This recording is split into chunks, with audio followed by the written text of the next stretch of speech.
After a turbulent reform phase, Nigeria's economy showed notable signs of stabilization in 2025, marked by exchange rate stability, slowing inflation, and improving business confidence, as highlighted in the Center for the Promotion of Private Enterprise 2026 Economic Outlook. However, weak fiscal performance, oil revenue shortfalls, and persistent structural challenges continue to shape the economic landscape. As the country looks ahead to 2026, economists remain cautiously optimistic about a transition from stability to growth, raising critical questions about sustainability, policy choices, and whether macroeconomic gains will translate into improved living standards.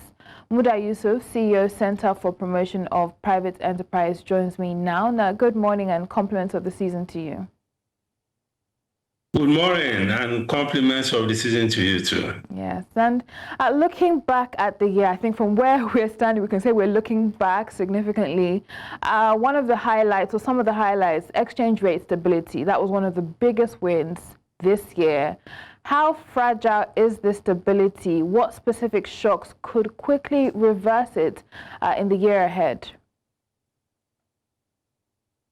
Well, the stability is based on some very strong fundamentals because exchange rate has a lot to do with the reserves.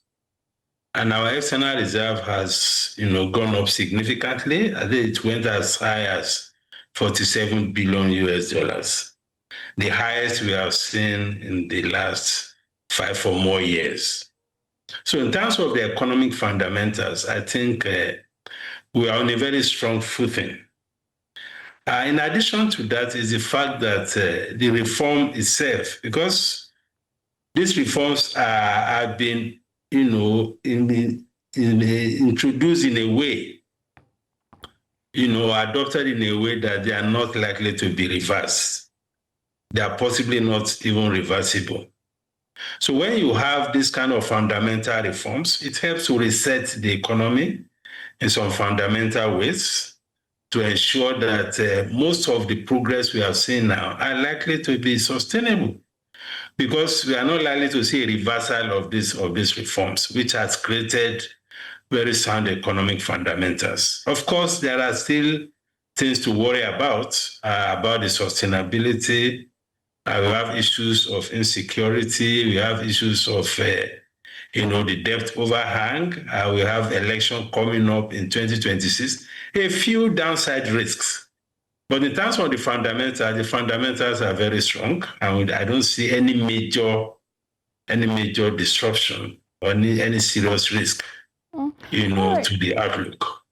So, specifically looking at FX, and you've highlighted a stronger, growing reserve, right? FX reserve.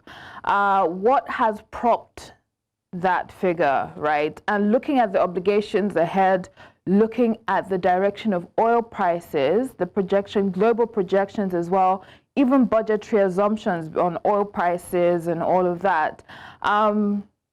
Are we going to see a stronger reserve that will continue to buoy the currency or stabilize the naira? Or, what is going to keep the naira stable in the year 2026 specifically? Well, specifically is the consistency in terms of reform implementation.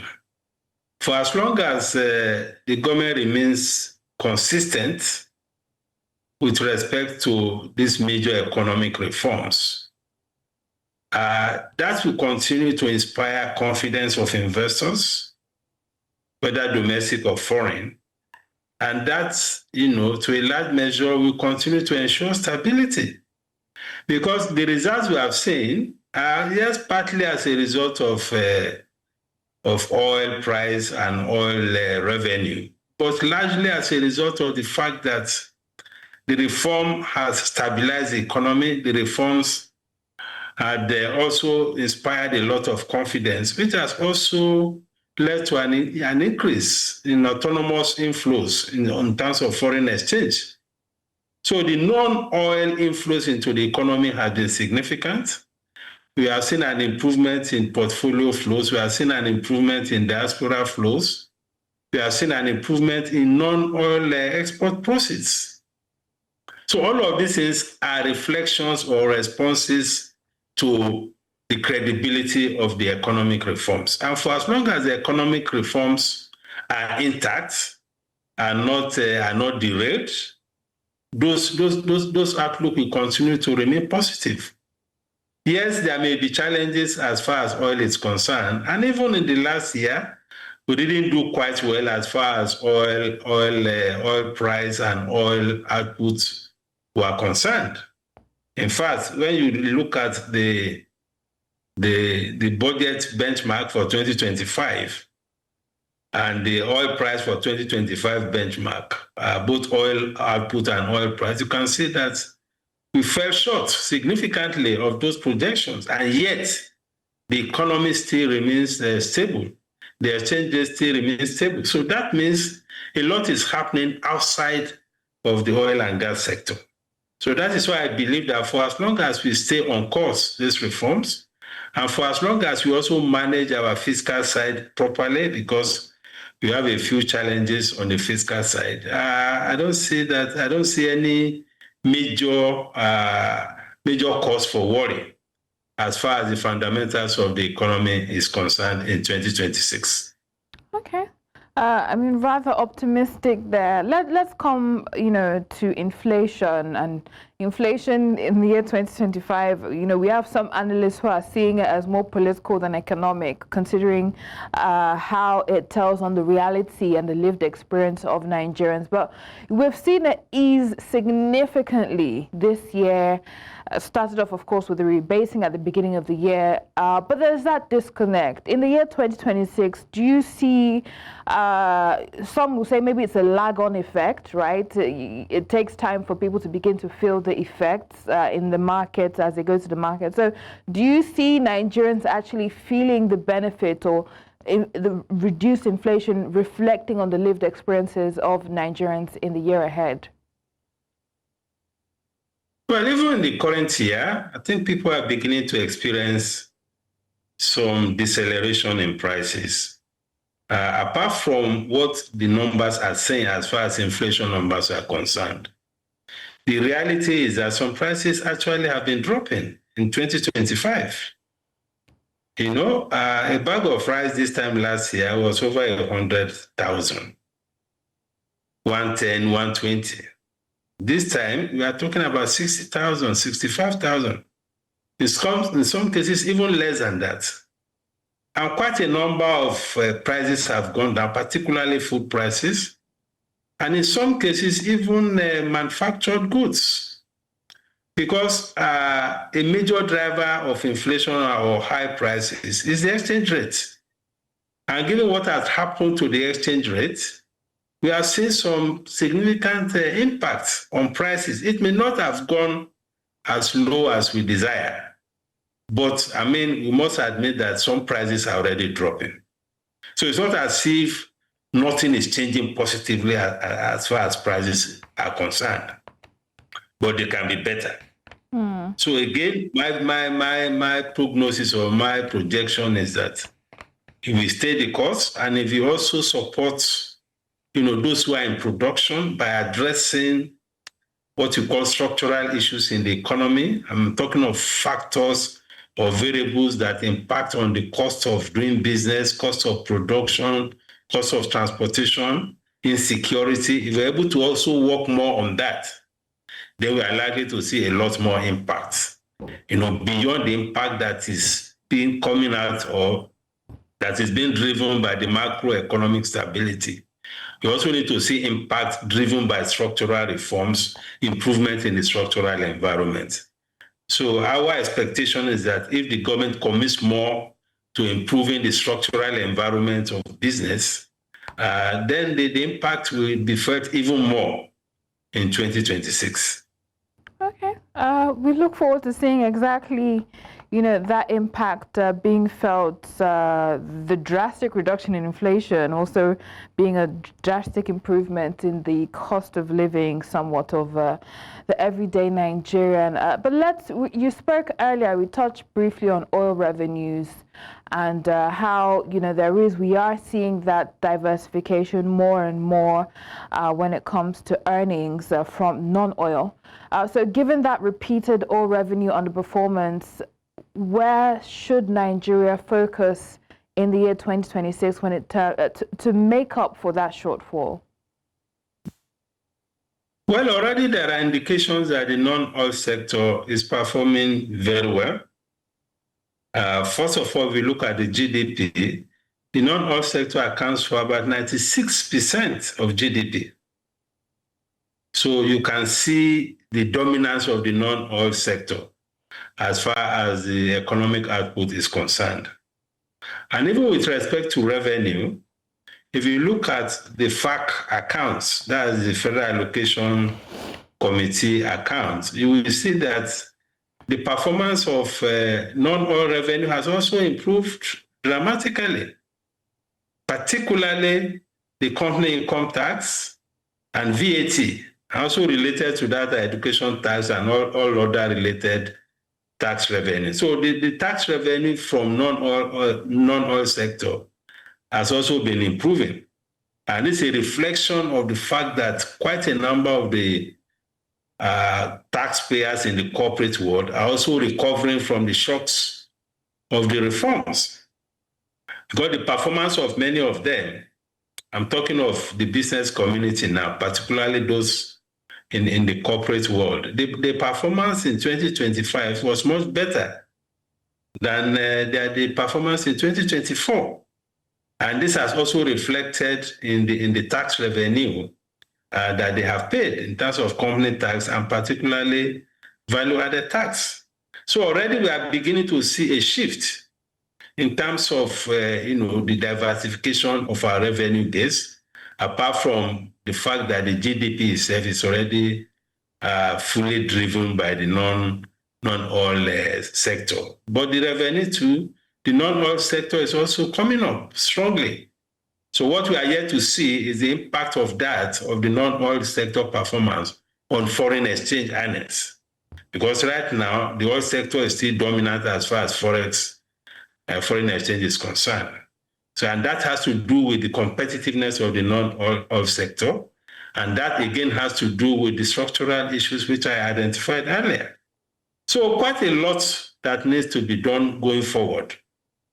But the truth of the matter is that progress is being made in the non-oil sector of the economy.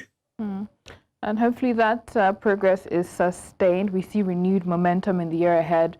Let's come to subnational governments. They appear to be performing better fiscally than the federal government. What lessons can your center realistically, or the center specifically, not your center, the center, federal government, adopt from states' IGR strategies? No, what has happened is that for the states, their revenue allocation from the center or from the FAC allocation had improved significantly. So most of the states now have more revenue, both in nominal terms and even in real terms. So that is why they have been able to do a lot more. And many of them don't have the kind of challenges of debt burden that the federal government has. Because the federal government's fiscal space has been severely impacted by the debt profile. The debt is quite huge. Even in the budget that was presented, we have a budget service provision of 15 trillion, which is almost 50% of the revenue. But the states don't have that kind of burden, because they don't have that leverage to borrow just anyhow. So to that extent, most of the states they were more liquid. They had more liquidity to do quite a lot of things. So at the state level, at the subnational level, we have seen a much more significant fiscal activity, a much better budget implementation. both on the capital side and on the recurrent side. Many of them have cleared the arrears of contractors, of pensioners, of salaries, and so on. Quite a number of them have been able to embark on some, important projects, especially roads and all of that. Some of them even have embarked on what looks like some, not actually white elephant project, but projects that are not really grassroots related, like things like airports, aircraft, and so on and so forth.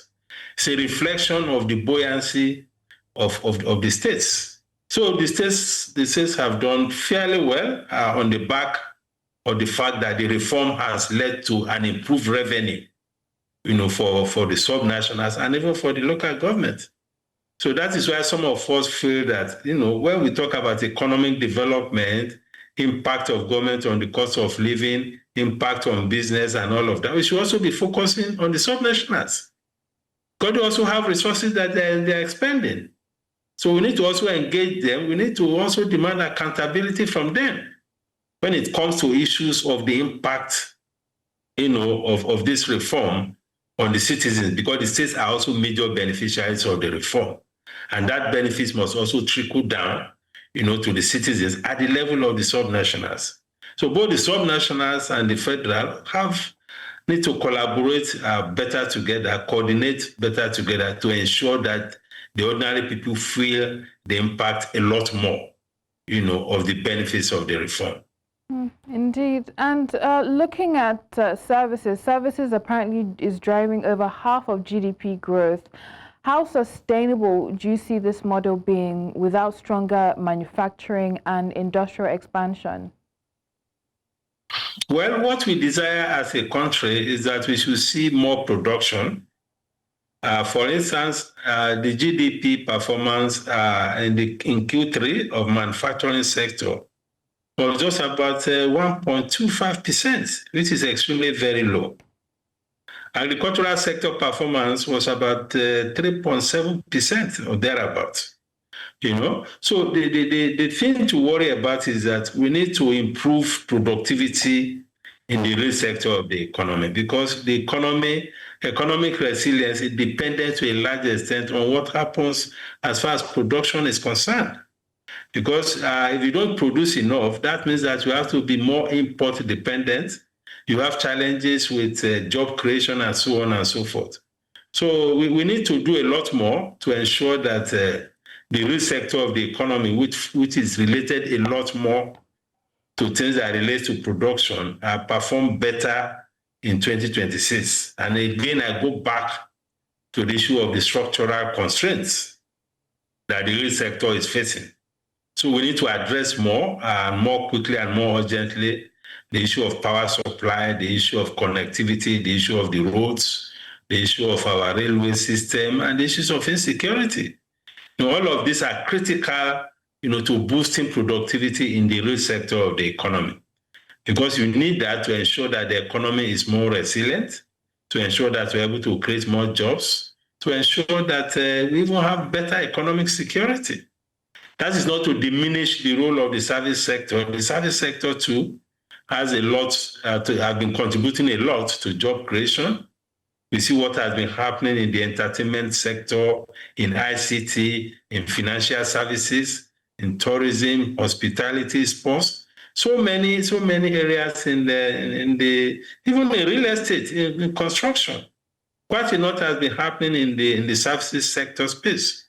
We are not diminishing the importance of that, but in order to put the economy on a very strong footing, we need to ensure that the production segment of the economy is also a lot more vibrant, to make sure that the economic fundamentals are more stronger than what they are now. And let's zero in some more on the productive sector, that's manufacturing. What has weakened that sector significantly? Let's start from there. And where can we begin to reform and bridge the gap and, feed growth within that sector? Is it power, finance, imports, or policy inconsistency? Well, you have mentioned the factors. It is power. I mean, only yesterday we are hearing of another collapse of the national grid, but I think perhaps it has been partially restored now. The power situation is key. The cost of power, the cost of gas, because you cannot industrialize if you don't have energy. That is very fundamental. All the countries that have industrialized are countries that, have reliable energy, reliable infrastructure generally. Both the logistics and power, those two things are very critical to industrialization. And of course, funding. Funding is also critical. There's no way you want to go and embark on manufacturing investments when you are borrowing at 25% or 30%. So we need to deal with the issue of funding. We need to deal with the issue of energy, power, gas. We need to deal with the issue of logistics, both in terms of transportation and in terms of the ports. Because production investment is very heavy on side of logistics. You have to move raw materials, you have to move machineries, you have to move finished goods. These are related to logistics. And if logistics costs are high, there's no way this sector can be very competitive. That is why the impact of our manufacturing sector on export has been extremely weak. Because of competitiveness, all of them have been sustained largely by the domestic market. So we need to go beyond that. And that is a function of competitiveness.